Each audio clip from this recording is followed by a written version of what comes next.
श्री शिवाय नमस्तुभ्यं भक्तों, स्वागत है आप सबका आपके अपने YouTube चैनल नमामि शिवजी में। भगवान भोलेनाथ की कृपा हम सब पर सदैव बनी रहे। सभी भक्तों को हरतालिका तीज की हार्दिक शुभकामनाएं। भक्तों, आज के वीडियो में आप सुनेंगे हरतालिका तीज का व्रत किस दिन रखा जाएगा, हरतालिका तीज का शुभ मुहूर्त, पूजा विधि, हरतालिका तीज में कौन कौन सी बातों का ध्यान रखना चाहिए, कौन से विशेष नियम हैं हरतालिका तीज के।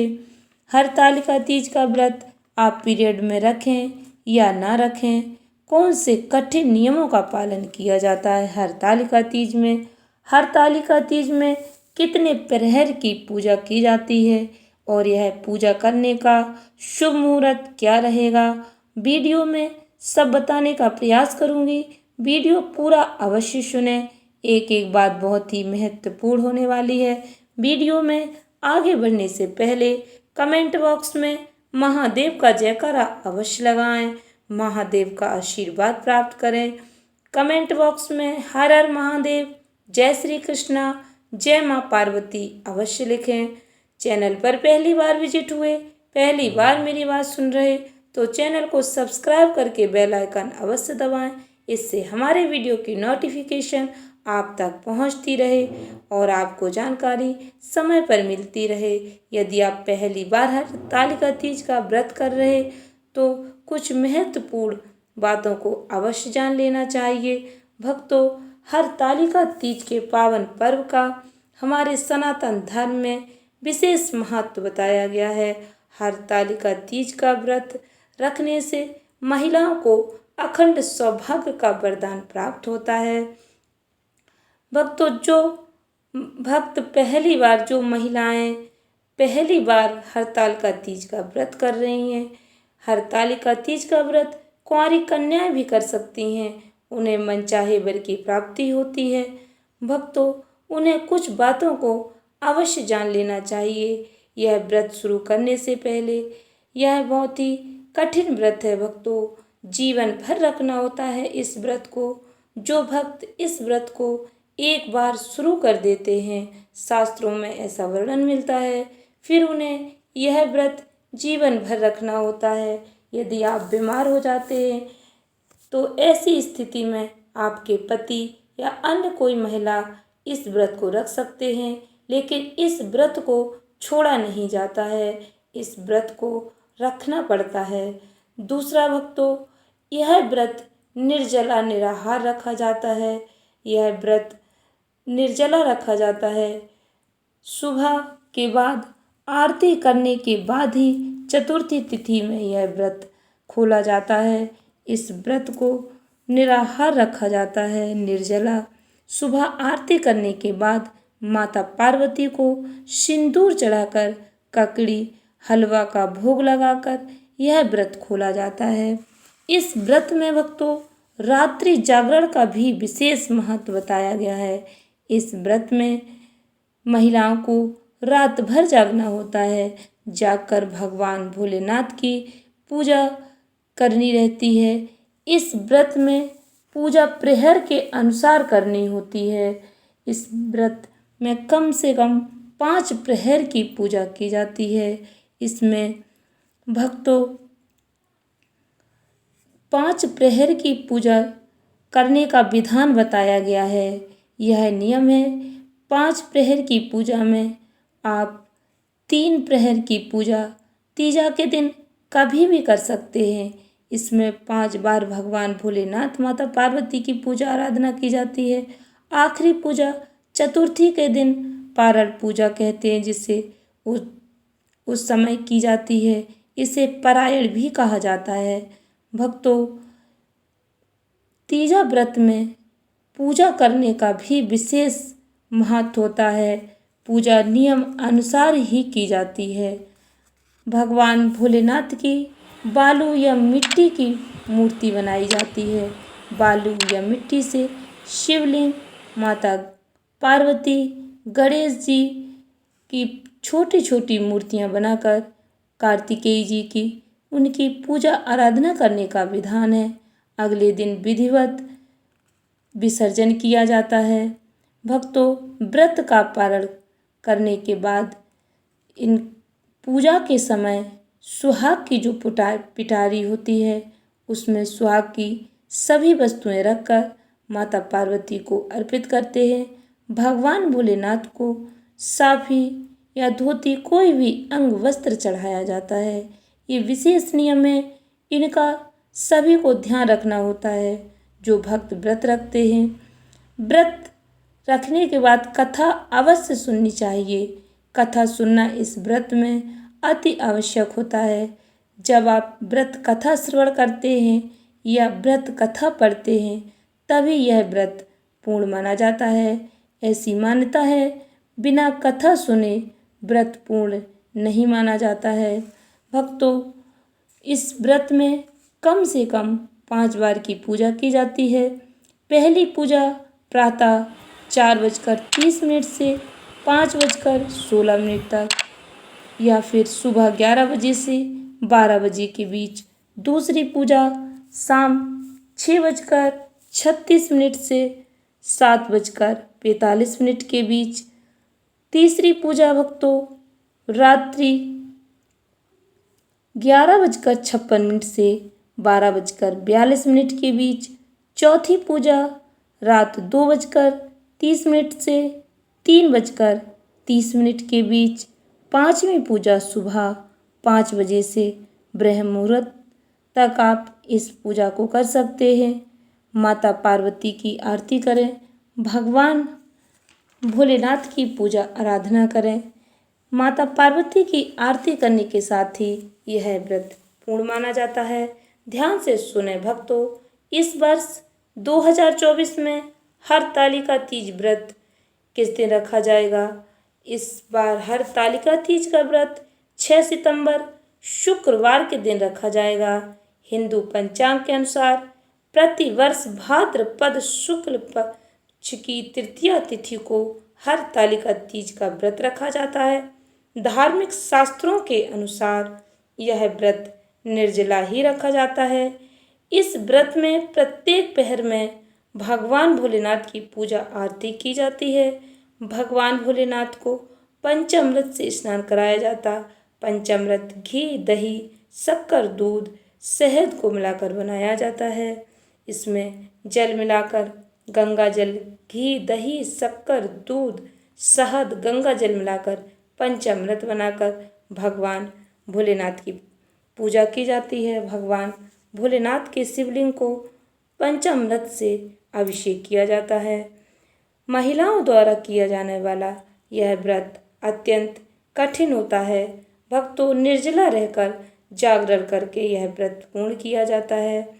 इस व्रत में सुहागिन महिलाओं को सिंदूर, मेहंदी, बिंदी, चूड़ी, काजल यानी 16 श्रृंगार की वस्तुएं दान की जाती हैं। श्रृंगार का पिटारा दिया जाता है। यह व्रत सुहागिनें अपने पति की लंबी आयु और कुंवारी लड़कियां अच्छा वर प्राप्त करने के लिए रखती हैं।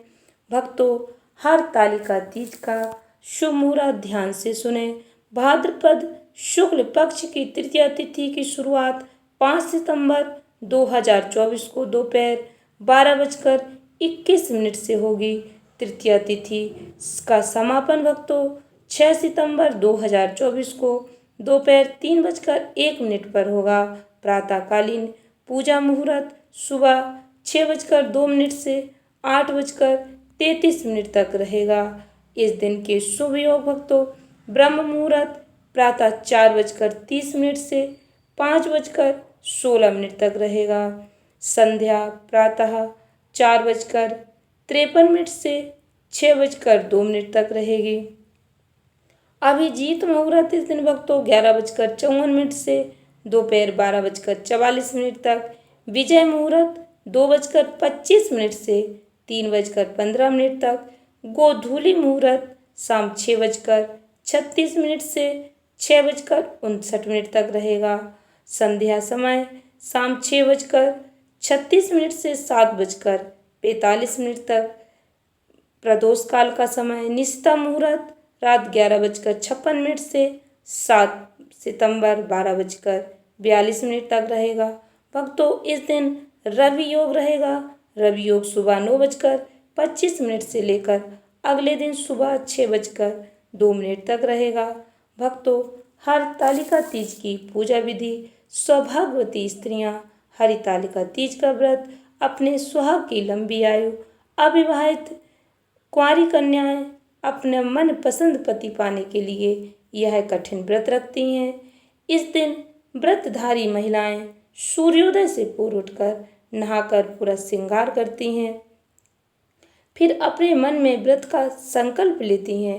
सबसे पहले घर के मंदिर में भगवान भोलेनाथ, माता पार्वती, गणेश जी, कार्तिकेय भगवान की मिट्टी की प्रतिमा बनाएं। पूजन के लिए केले के पत्तों से मंडप बनाकर गौरी शंकर की प्रतिमा स्थापित की जाती है। गौरी शंकर की प्रतिमा एक पटे पर स्थापित करें।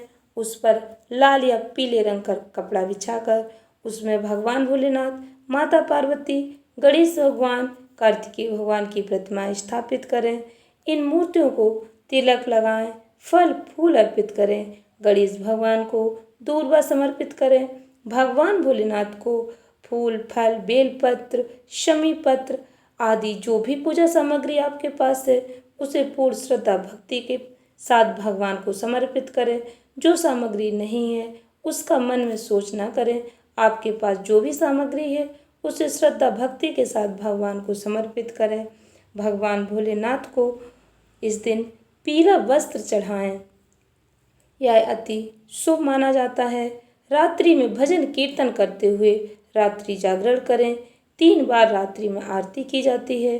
भगवान भोलेनाथ, माता पार्वती के विवाह की कथा सुनी जाती है। कथा अवश्य श्रवण करें। कथा पढ़ने और श्रवण करने का विशेष महत्व है।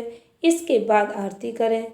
भक्तों इस व्रत में एक बात का विशेष ध्यान रखें। इस व्रत में सोना निषेध बताया गया है। इस व्रत में रात्रि में सोया नहीं जाता। रात्रि में भजन कीर्तन करते हुए रात्रि जागरण अवश्य करना चाहिए। अगले दिन सुबह प्रातःकाल स्नान आदि करने के बाद श्रद्धा भक्ति पूर्वक माता पार्वती को सिंदूर और भोग अर्पित करें। फिर किसी भी सुहागिन स्त्री को आप अपनी सास को जो भी आपने पूजा खाने की जो भी सामग्री है आपके पास अपनी सास को वह अवश्य दें। सुहागिन महिलाओं को इस दिन श्रृंगार की वस्तुएं, खाद्य सामग्री, फल, मिष्ठान यथाशक्ति दान दक्षिणा अवश्य देना चाहिए। दान दक्षिणा, सुहाग की सामग्री, फल, मिष्ठान आदि देने का विशेष महत्व बताया गया है।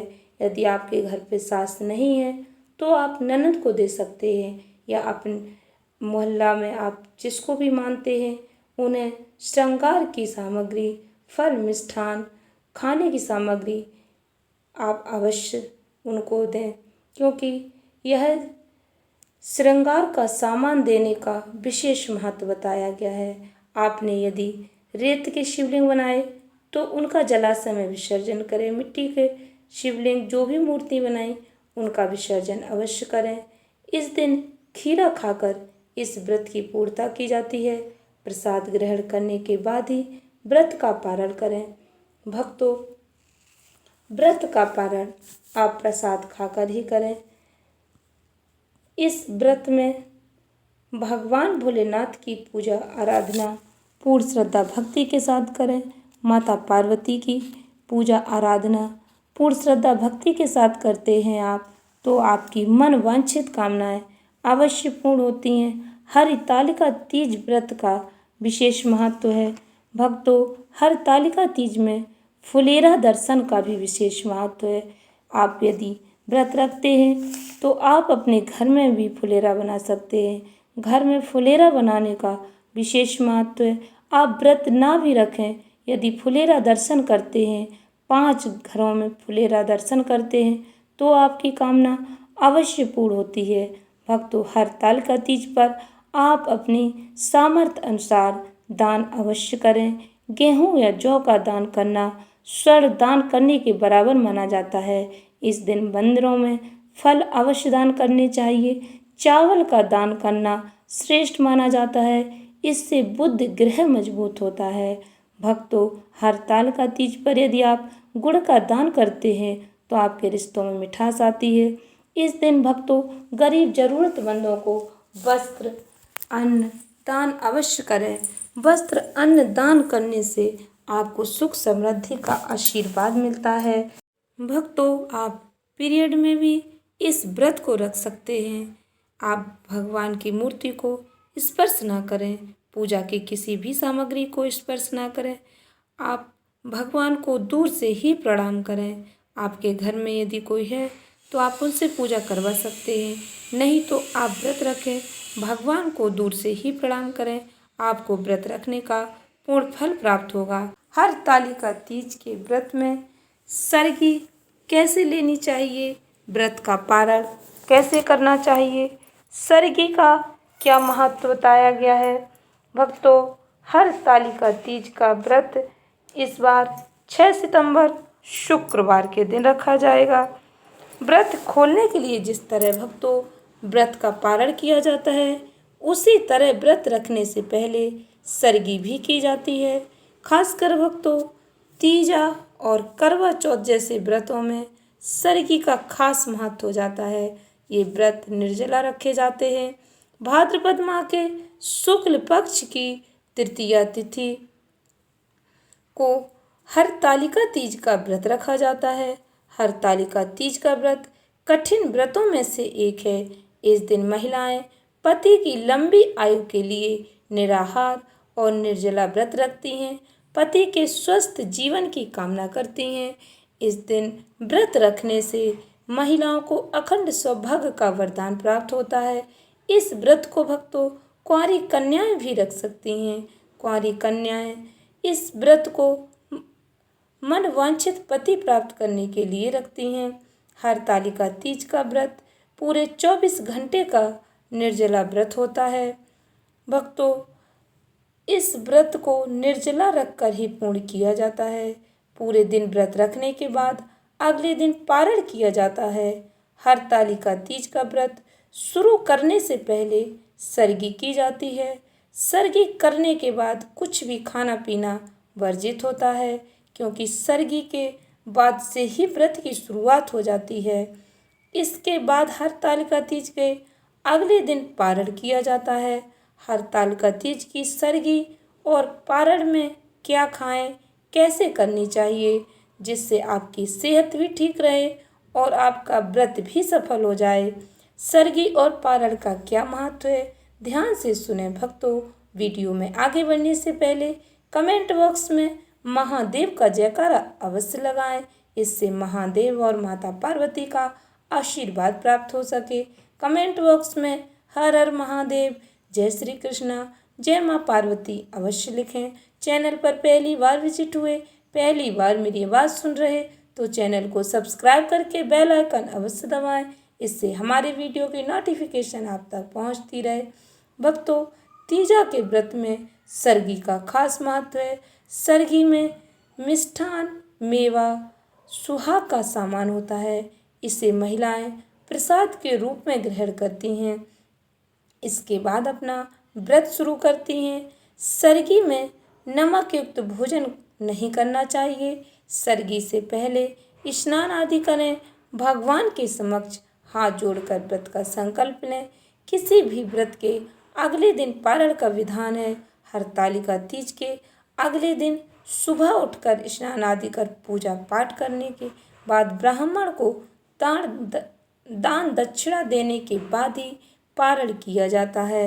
हरतालिका तीज में पारण और सरगी का समय क्या होता है, ध्यान से सुने भक्तों। ब्रह्म मुहूर्त में सुबह के समय सरगी करना सबसे अच्छा माना जाता है। आप सूर्योदय से पहले सरगी कर सकते हैं। हरतालिका तीज का पारण चतुर्थी तिथि लगने के बाद ही करना चाहिए। सरगी में आप ताजे मौसमी फलों के जूस, नारियल पानी, नारियल मेवे, मिठाई, खीर आदि खा सकते हैं। पारण के लिए सबसे पहले भगवान को चढ़ाया गया भोग खाना अच्छा माना जाता है, इसलिए पूजा में चढ़ाए गए भोग से ही अपना व्रत खोलें। नमकीन वस्तु पहले नहीं खानी चाहिए। व्रत पारण भगवान पे चढ़ाए गए प्रसाद से ही करें। भक्तों, ध्यान रहे सर्गी आप ब्रह्म मुहूर्त में ही कर लें। सूर्योदय से पहले ही सर्गी कर लेनी चाहिए। इसके बाद कुछ भी खाना पीना वर्जित होता है, क्योंकि हरतालिका तीज का व्रत निर्जला निराहार रखा जाता है। आशा करती हूँ वीडियो में बताई जानकारी अच्छी लगी होगी। वीडियो में आप सुनेंगे आगे कि फुलेरा कैसे बनाना चाहिए, फुलेरे का दर्शन कैसे करना चाहिए, फुलेरा दर्शन का क्या महत्व होता है। ध्यान से सुने भक्तों।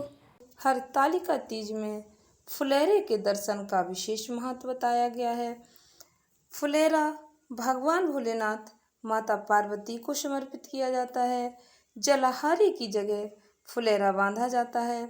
हरतालिका तीज अखंड सौभाग्य और सुहाग का पावन पर्व है।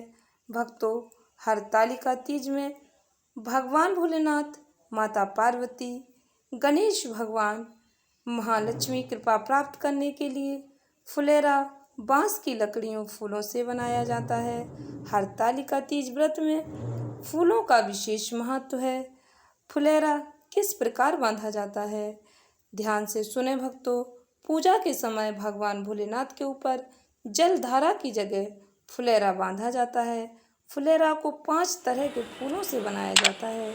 फुलेरा में बांधी जाने वाली 5 फूलों की मालाएं भगवान भोलेनाथ की 5 पुत्रियों जया, विषैरा, शामलीबाई, देवतली और देवी माँ का प्रतीक है। फुलेरा बांधने से भक्तों को मनवांछित फल की प्राप्ति होती है। भक्तों, फुलेरे के दर्शन करने मात्र से भक्तों की इच्छा पूर्ण हो जाती है। वह जिस भी उद्देश्य से फुलेरे का दर्शन करते हैं, उनकी वह कामना अवश्य पूर्ण होती है। आप व्रत या रखें या ना भी रखें, फिर भी यदि आप 5 फुलेरों के दर्शन कर लेते हैं, 5 घरों में जाकर 5 फुलेरों के दर्शन करते हैं, तो आपकी कामना अवश्य पूर्ण होती है। भक्तों, सबसे पहले हरतालिका तीज का व्रत माता पार्वती ने किया था। इस व्रत के समय माता पार्वती ने अन्न और जल का त्याग किया था। माँ पार्वती के इस कठिन तप से प्रसन्न होकर भगवान भोलेनाथ ने उन्हें दर्शन दिए और अपनी पत्नी के रूप में स्वीकार किया। तभी से मनचाहे वर की कामना और अखंड सौभाग्य की प्राप्ति के लिए हरतालिका तीज का व्रत रखा जाता है। इसीलिए भक्तों, इस व्रत में सुहाग की वस्तुएं दान करने का कई गुना विशेष फल प्राप्त होता है। इसलिए इस व्रत में सुहाग की वस्तुएं अवश्य दान करनी चाहिए। सुहाग की वस्तुएं दान करने से अखंड सौभाग्य का वरदान प्राप्त होता है। माता पार्वती की कृपा प्राप्त होती है। आशा करती हूँ जानकारी अच्छी लगी होगी। जानकारी उपयोगी लगी हो तो वीडियो को लाइक शेयर अवश्य करें, चैनल को सब्सक्राइब करें। धन्यवाद भक्तों। श्री शिवाय नमस्तुभ्यम।